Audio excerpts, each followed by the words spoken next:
હું ઇન્વાઇટ કરું શ્રી ઉમા તેરૈયાને, કારણ કે એની ઓથોરિટી એમાં જ કે માવાળા હું બોલું તો લોચે છે. પ્લીઝ. ચાલુ છે મેડમ. Thank you. આપણે હમણાં સાંભળ્યું કે આપણે એવી છેલ્લી જનરેશન છીએ કે જેમણે મા બાપનું સાંભળ્યું. મને યાદ છે હજી અમારા ઘરે મહેમાન આવે ને એટલે મારા પિતાજી હોય ઘરે બેઠા હોય એટલે મહેમાન આવે એટલે પૂછે કે દીકરી શું કરે છે, એટલે પિતાજી આપણને પૂછે કે બેટા શેમાં છો તું? હું કહું SYમાં. એટલે પેલા મહેમાન પૂછે કયો સબ્જેક્ટ છે, એટલે આપણે કહીએ કે મારે મેથ્સ છે. પિતાજીને એ પણ ખબર નથી કે કોલેજમાં ભણે છે, કયા વર્ષમાં ભણે છે, કયો સબ્જેક્ટ છે. અને અત્યારે ત્રીજા ધોરણમાં ભણતું બાળકનું બીજું ચેપ્ટર કયું આવે છે ને ગુજરાતીનું એ પણ ખબર છે, ઇંગ્લિશનું ખબર છે, મેથ્સના દાખલા પણ ખબર છે. આપણે ત્યાં સુધી પહોંચ્યા છીએ. એટલે આપણે છેલ્લી જનરેશન છીએ જેમણે મા બાપનું સાંભળ્યું, અને આપણે પહેલી જનરેશન છીએ જેમણે બાળકનું પણ સાંભળ્યું છે. અને એટલે પહેલાં મારે આપણી જૂની પેઢીથી ચાલુ કરવું છે. મારી માની વાત કરવી છે. મારી માની મારે એટલે વાત કરવી છે કે એમાં તમને બધાને, મને વિશ્વાસ છે, પૂરેપૂરો વિશ્વાસ છે કે તમને બધાને તમારી માં પણ દેખાશે. મારી માં કંઈ બહુ ઝાઝું ભણેલા નહીં, પણ કોઈ મહેમાન આવે કે ઘરની કોઈ વ્યવસ્થા હોય તો એક કંપનીની CEO હોય ને જે કોઈ, એવી સરસ રીતે હેન્ડલ કરે, સરસ રીતે સંચાલન કરે. કોઈ બીમાર હોય ઘરમાં, નાનાથી માંડીને મોટા સુધી કોઈ પણ બીમાર હોય, અને મને તો હજી યાદ છે કે ખાલી બીમારી એના માથા ઉપર હાથ ફેરવવાથી ગુમ થઈ જાય. કોઈને આખી રાત બેસીને મીઠાના પોતા મૂકવા હોય તો એ માનું કામ. એ ડૉક્ટર હતી, એની પાસે ડિગ્રી નહોતી, પણ એની પાસે એવો જાદુ તો ચોક્કસ હતો. તમે બધા પણ સંમત થશો, તમારી માં પણ કંઈક આવી જતી. એક સારી રસોઈ, અત્યારે હું યાદ કરાવું કે એના અથાણા, એની મીઠાઈઓ તમને પણ યાદ આવતા હશે, મોઢામાં સ્વાદ પણ આવશે, એની દાળ, ભજીયા, આ બધું જ યાદ આવે આપણને. ATM, અત્યારે જે મશીન છે એનાથી થોડાક શબ્દો ફેરવીએ કે ઓલ ટાઈમ મની. એની પાસે એ કમાવા નથી જતી, પણ એની પાસે હંમેશા પૈસા હોય જ. જ્યારે પણ માગે, ઘરમાં કંઈક અગવડ પડે, એની પાસે પૈસા હોય, ગમે તે વ્યક્તિની લોન આપી શકે, પૈસા આપી શકે. ક્યાંથી આવતા હશે પૈસા? ક્યાંથી આવતી હશે આ બચત? અને ATMનું બીજું એક ફૂલ ફોર્મ કરીએ, ઓલ ટાઈમ મોટિવેશન. ક્યારેક મને યાદ છે કે મારું ગણિત કે મારા એને અંગ્રેજી કશા વિષયોની ખબર નહોતી પડતી, પણ છતાંય એક એવું વસ્તુ હતું કે સ્કૂલેથી આવીએ, બહારથી આવીએ એટલે બધી જ વસ્તુઓ એમને કહેવા જોઈએ. આપણે બધું જ બોલી જઈએ, પોપટની જેમ બોલવા જોઈએ. અને આજે સમજાય કે એને કંઈ એ બધા સબ્જેક્ટ સમજાતા નહોતા, પણ છતાંય એ સાંભળે. ક્યારેક એમ કહીએ કે મારે આમાં ઓછા 2-4 માર્ક્સ ઓછા આવ્યા છે, મને આટલું નથી આવડ્યું, ત્યારે એમ કે બેટા જિંદગીની છેલ્લી પરીક્ષા તો નથી, આવી તો કેટલી પરીક્ષા આવશે. આ 2-4 શબ્દો છે ને એ બહુ બળ આપી જાય. આ બધા જે કંઈ વાત કરી એમાં તમને બધાને તમારીમાં પણ દેખાણી હશે. આવા જ માહોલમાંથી આપણે બધા આવ્યા છીએ. તો પછી હવેની જનરેશન, આપણે અત્યારે વિચારીએ તો અત્યારે સુપર વુમન છીએ આપણે બધા. કેટલું બધું હેન્ડલ કરીએ, ઘર, જોબ, રિલેશન, કંઈક સંબંધોમાં ક્યાંય જવાનું હોય તો કદાચ પ્રશ્નનો એક જ જગ્યાએ જવાબ છે, અને છે ક્રિએટિવિટી. કંઈક નવું, કંઈક સરસ આપીએ, રોજ નવું. નાનું બાળક હોય ને ત્યારે તમને અનુભવ હશે કે નવો સાગુ હોય, નવો ટુવાલ હોય, અથવા તો નવું ટબ લાવે હોય, ટમ્બલર લાવે હોય, તરત નાવા જાય. નહીંતર નાવાનો કંટાળો પણ આવે એને. પણ કંઈક નવું જોઈએ. એની જેમ જો બાળક મોટું થાય એમાં પણ આપણે કંઈક સાથે સાથે ક્રિએટિવિટી લાવીએ, કંઈક નવું કરીએ.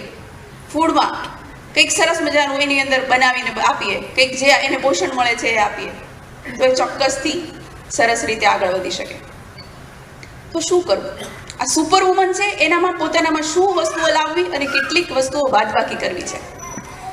3 મુદ્દા મારે કહેવા છે કે જે આપણે છોડીએ ને તો ચોક્કસથી આપણે સુપર વુમનમાં થોડો વધારે પાવર ઉમેરી શકીએ. અને એનો પહેલો મુદ્દો છે પોઝેસિવનેસ. આપણે પોઝેસિવ બહુ છીએ.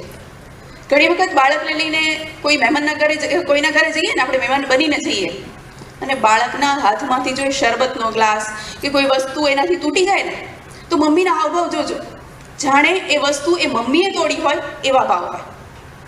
ફેલ્યોર બાળકની નહીં, એ મધરની હોય એવું મધર માનવા માંડે છે. બાળકને માર્ક્સ ઓછા આવે તો પડોશીઓ જો પૂછે તો તરત જ એમ થાય કે મમ્મીને એમ થાય કે આ મારી ભૂલ છે, મેં નહીં ભણાવ્યું હોય સરખું. આ પોઝિટિવનેસમાંથી નીકળી જાઓ. કદાચ દાદી દીકરાને કંઈક કહેશે ને તો તરત મમ્મીને લાગી આવશે કે બા શું કામ કહે છે એને, પણ એક દાદીનો ને દીકરાનો એક અલગ સંબંધ છે, એને વિકસવા દો ને. રામાયણમાં એક બહુ સરસ વાત છે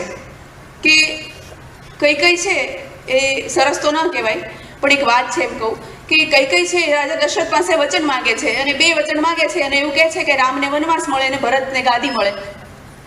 પણ વાલ્મીકીજીએ કે તુલસીદાસજીએ ક્યાંય એવો ઉલ્લેખ નથી કર્યો કે કઈ ક્યારેય પણ રામ માટે ખરાબ વિચાર્યું હોય.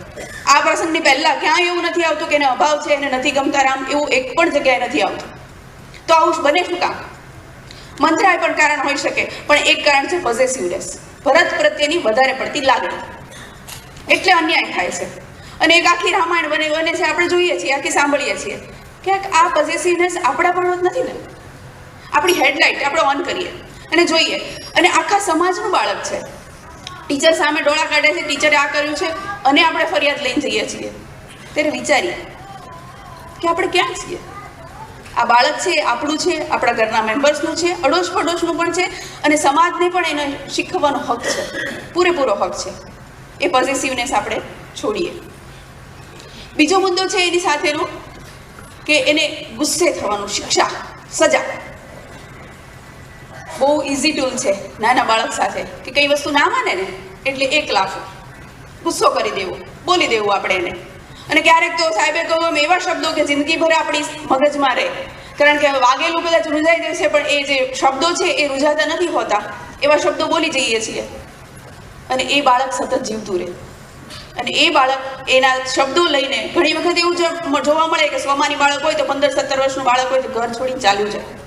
એને ખબર પડે કે મારી આ ઘરમાં કંઈ જરૂરત જ નથી, હું નકામો છું. આવી વસ્તુઓ એને ખબર પડે છે ત્યારે એને સ્વમાન કહેવાય છે અને આ પરિસ્થિતિ ઉપર આવી જાય છે. ખાસ યાદ રાખીએ કે આપણે એને બોલીએ છીએ શું એ ક્યાંક બોલી નથી નાખતા ને. જે શબ્દો બોલીએ છીએ એ વિચારીને બોલીએ.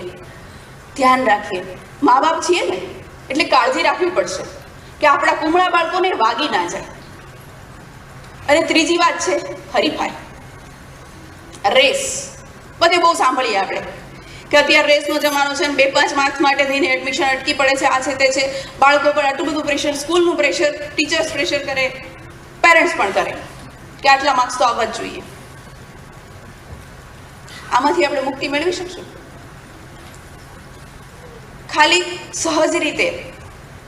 જેવી રીતે આધ્યાત્મમાં કહેવાય ને કે એક એવી હાઈટ આવે કે જે બધાને સાપેક્ષ રીતે જોઈ શકે. આપણે એટલી હાઈટ સુધી તો નથી પહોંચવું, માત્ર આપણા બાળકોને એવી રીતે જોવાની ટ્રાય કરીએ. જે કરે ને મારો દીકરો, મારી દીકરી, મારું સંતાન છે, જેવું છે એવું મને વાલું છે, મને ગમે છે, બસ આ સ્વીકાર થાય ને તો હાર જીત, નફો ખોટ કે કોઈ પણ જે છે એ બધા લેબલો નીકળી જતા હોય છે. સેન્ડવિચની વાત કરીએ કે ટાઈમ માટે મુશ્કેલ છે, ટાઈમ ઓછો છે, પણ એક શેર હું ઝડપથી કરી દઉં તમારા વતી. ટેढ़ा है पर मेरा है कुरकुरे.